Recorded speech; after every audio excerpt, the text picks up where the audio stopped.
Good morning. It's a pleasure to be here and thank you to the organizers for inviting me to share our work at Insitro on machine learning for better medicines. So you can't open a newspaper without hearing about AI and AI for better chatbots and AI for better logistics, and so it seems that the opportunities are limitless.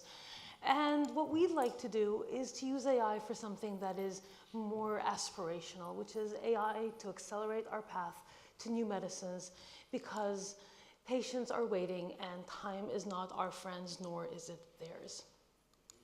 So we believe that over time, AI will accelerate every step of the R&D value chain. And this is the sort of prototypical way in which it's broken up, where we first discover a therapeutic hypothesis. We take that therapeutic hypothesis and turn it into a molecule. And then we take that molecule and put it in people in the clinical development process. And AI is already influencing all of those stages, including in our work at Insitro, where we can use AI to unlock and de-risk novel therapeutic hypotheses. We can use AI to rapidly identify chemical matter with the right properties. And finally, we can identify the right patients and the right endpoints to accelerate and reduce the cost of that very expensive clinical development process. Having said that, I think that when we take a step back and you realize that we live in an industry where the success rates are less than 10%. That's the success rate, that's not the failure rate. And when you ask yourself, why is it that less than 1 in 10 drugs that we put into the clinic, so it's already pretty much towards the end of the journey, less than 1 in 10 actually ends up getting approved? It's because we truly do not understand the biology. It's because we are going after the wrong targets in the wrong patients and are basically stabbing in the dark, and then are surprised that our drugs don't work. So that is the journey that we're on in Insitro, and the reason why we feel that today we live in an age where it's possible to solve this problem is not only because of the AI revolution with which I started, but because of a parallel revolution, which is maybe not quite as visible to the world at large, but is absolutely there, which is the biology revolution, in which we're able to create unparalleled amounts of data from humans, from cells, and from other organisms. Those data unlock novel insights into the biology when appropriately interrogated through the lens of AI. And then finally, those insights are what paves the way for new and hopefully more successful medicines. So this might seem like a pipe dream, except that we already have a case in point. It's already been shown that human genetics, one of the first incursions that we've had into biological data at scale, has considerably shifted the probability of success for those medicines in which it's deployed. It's been demonstrated across several distinct publications that the probability of success in the clinic for drugs that have support in human genetics, in the association between the human gene and a trait that is relevant to the disease, the probability of success goes up by a factor of 2 to 3x. And there's organizations right here in the UK that have truly enabled some of that work to happen, and we're proud to collaborate with both of them. So our goal at Insitro is to take that success from human genetics and use AI to amplify it. Amplify the power of human genetics to uncover new, high-conviction therapeutic hypotheses that allow us to increase the probability of clinical success beyond the 3x that you get from genetics alone. And I'll show you in the remaining work how we do that and a couple of case studies that demonstrate how we've already on our journey towards doing that. So in our work, we integrate data both from humans and from the lab. So on the human side, we focus on multimodal human cohort data at scale that have both genetics and quantitative outcomes, quantitative measurements of the underlying human pathophysiology. So rather than rely on a broken classification generated by physicians, oftentimes 100 years ago, relying on coarse-grained symptomology, instead we measure human biology as close to the truth as we can. So that involves different types of high-content imaging, different types of omic modalities from blood and tissue, as well as actual clinical outcomes.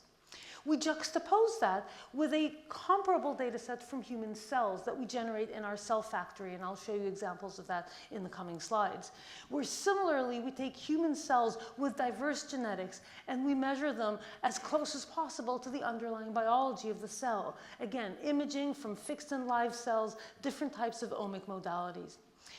The thing that links them together is human genetics, so that we can understand the correlation, the association between the human gene, changes in the human gene, and downstream traits, both in humans and in cells simultaneously.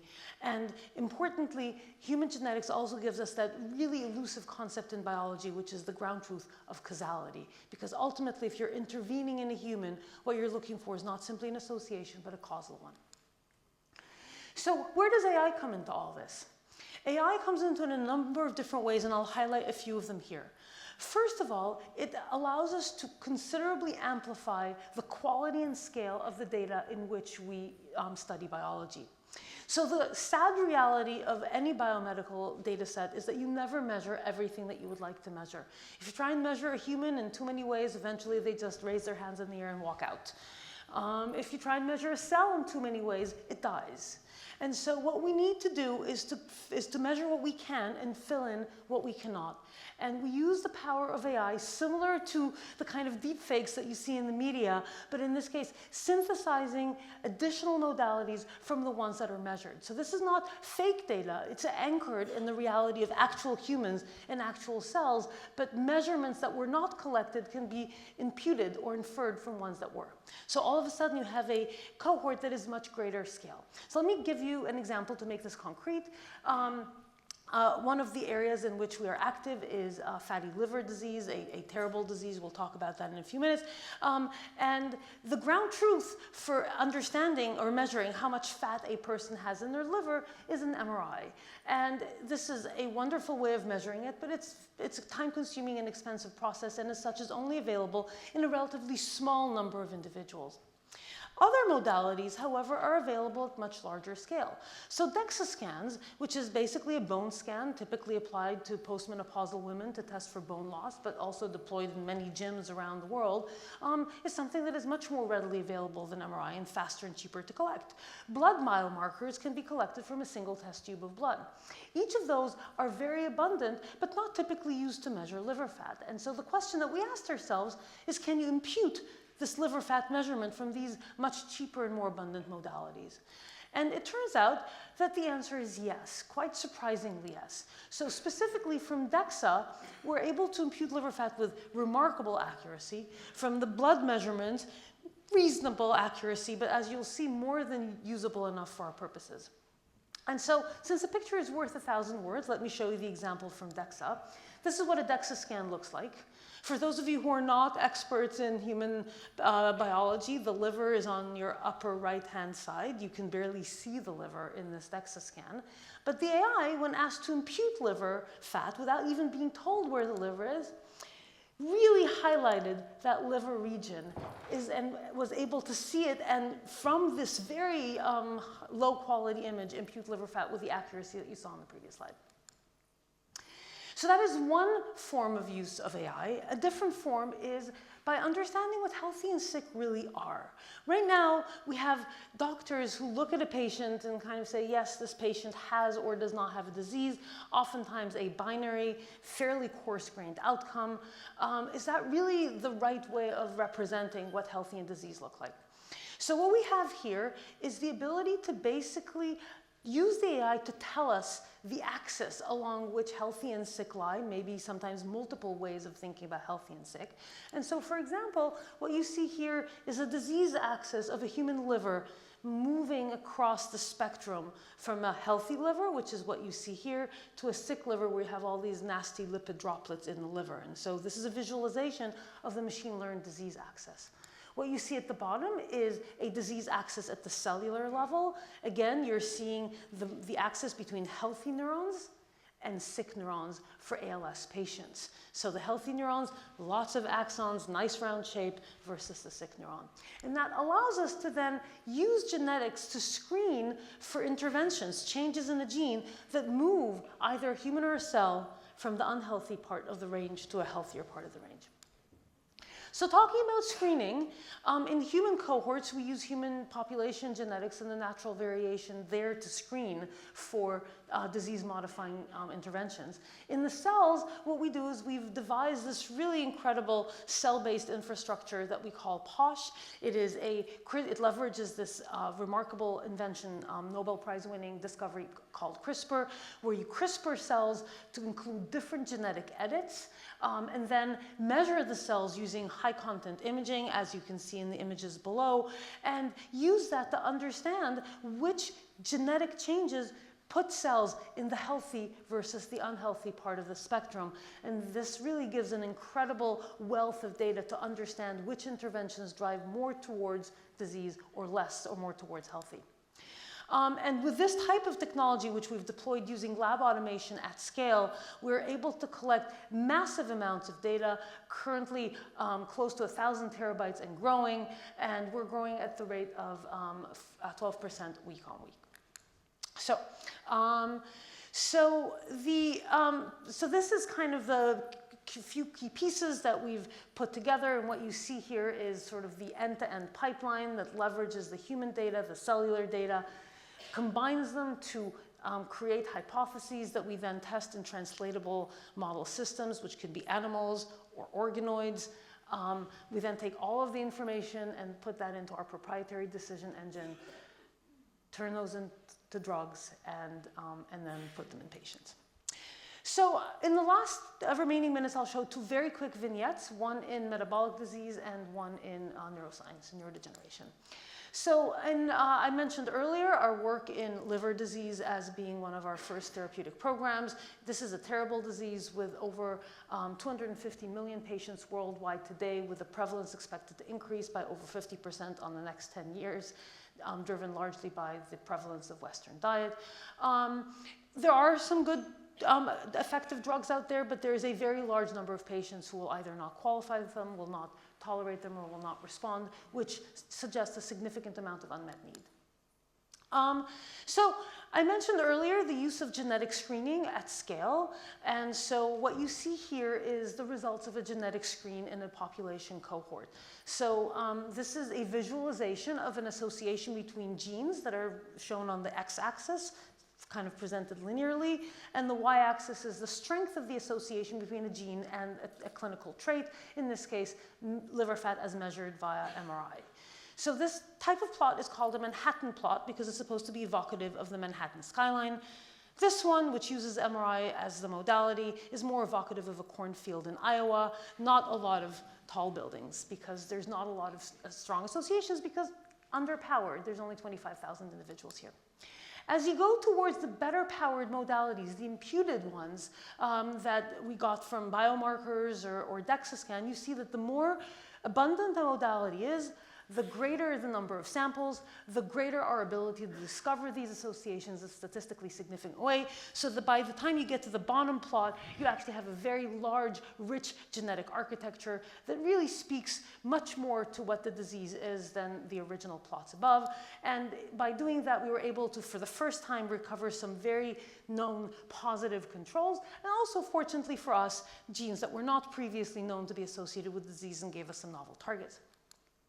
In addition to individual targets, we were also able to get a holistic view of the disease. So this, what you see on the left, is the 5 main pathways that are associated with fatty liver disease, and the genetic findings that were known prior to our work overlaid on top of them. And without looking at the numbers specifically, basically nothing pops out. It's not clear which biology is actually driving the disease because we didn't have enough genetics to reach conclusions. But when you take the much richer, more powered genetic findings, all of a sudden a process called de novo lipogenesis jumps out. De novo lipogenesis is the creation of fat in the liver from its substrates, which are the sugars that circulate in our blood due to the Western diet that we consume. And so that gave us de novo lipogenesis as the place to really focus our work and where our top targets really sit. So I'm going to skip a whole bunch of steps by which we selected a set of targets from the genetic screen. We did a whole bunch of cell-based work and so on. And I'm going to take you to the punchline, which is that we selected a set of 4 top targets, put them into a translatable animal model called diet-induced obesity mouse. So these are mice that got fat by eating a lot, kind of like what happens in a human. And you can see that we were able to knock down this target in the majority of those cases. And in 3 of the 4 targets, there was a significant reduction in liver triglycerides. This is a histopathology from our lead target, and you can see that on the left is a nasty fatty liver with all those white droplets, and you can see a significant reversion of that trait in the middle and right panels. The right panel is a positive control that is currently in the clinic that we're using to compare our work to, and we can see that we're outperforming that. So very quickly, to summarize this vignette, the AI-enabled discovery that we did with human genetics identified multiple novel genetic modulators. We've shown that our targets have multimodal support in human genetics and high-content cellular data. We've successfully shown that 3 out of 4 worked in a translatable model system and are advancing those towards the clinic. And importantly, because of the platforms that we've built, we were able to go from concept to that animal data that I showed you in less than 18 months, which is a hugely important thing in shortening the timelines and reducing costs. Very quick vignette in our work in ALS. ALS is, for those of you who are not familiar, an absolutely devastating disease, frankly, much worse than most cancers. There is no cure, there's no treatment. Patients typically die a horrible death within 3 to 5 years of diagnosis. It's just a terrible, terrible disease. We did a lot of work in ALS in identifying this disease axis that I showed you earlier, and what you see here is the cellular data that drove the machine-learned disease axis on the left. We screened using that screening platform, POSH, that I mentioned earlier, and were able to identify reverting treatments that we've subsequently credentialed and tested using assays that really speak to the underlying biology of ALS, which is the mis-splicing of genes due to the depletion of TDP-43 from the nucleus to the cytoplasm. And we're able to show that you can revert that phenotype. So what you see here is a change in the ratio between misspliced and correctly spliced downstream targets of TDP-43. And we're able to show that not just for one downstream target, but for multiple. And so we have in our hands something that seems to be an upstream regulator of multiple ALS pathologies and are rapidly advancing that towards drug discovery. And we're very excited about potentially a disease-modifying treatment for a disease that has absolutely nothing currently for patients. So we've done all of this, but we haven't done it ourselves. To do this kind of work, it really takes a village, and we have been privileged to have partners that have worked with us across multiple steps in this work. So in our early discovery work, we're privileged to have partnered with the UK Biobank, with Genomics England, and with the National Health Service here in the United Kingdom to help provide the kind of human cohort data that is the foundation for much of our work. The work in ALS was partnered with Bristol Myers Squibb all the way through from discovery, hopefully to them taking the program into clinical development. We've recently announced a partnership with Lilly that's helping us with a drug discovery in therapeutic modalities that we are not expert in. We have internal expertise in small molecule drug discovery and in siRNA drug discovery, but we don't have internal capabilities right now for larger biologics like antibodies. Lilly is excellent at that, and they're helping us make molecules towards really exciting targets that otherwise we would have much more difficulty pursuing in-house. And so we're looking for collaborations across the ecosystem because drug discovery really does take a village. So in that light, I'm privileged to use this opportunity to announce a new partnership that was literally crafted last evening at the very last moment to enable us to announce it this morning, which is a partnership with Insight and Moorfields Hospital. So Insight is an incredible cohort of ophthalmic data collected from OCT scans of human individuals, often collected just as part of the standard of care of going to your eye doctor. And they have shown, as have others, that the eye is not only, as is said in poetry, a window to your soul, it's also a window to your body. And it turns out that from OCT data, you can extract incredible insights, I think pun intended, to multiple different diseases: cardiovascular disease, metabolic disease, stroke, ophthalmic diseases, neurodegeneration, and so on. And so in our work with Insight, we will develop a new AI foundation model using NHS data that will be done by our friends at Insight. And we will use that to both see new subtle patterns in these data, as well as to construct disease-specific models that will drive our discovery work. So Gen AI for biology. All of this is driving our pipeline in metabolic disease and neurological disease, and hopefully ophthalmic disease as well, in service of our mission, which is to bring better drugs faster to the patients who can benefit most through machine learning and data at scale. Thank you so much.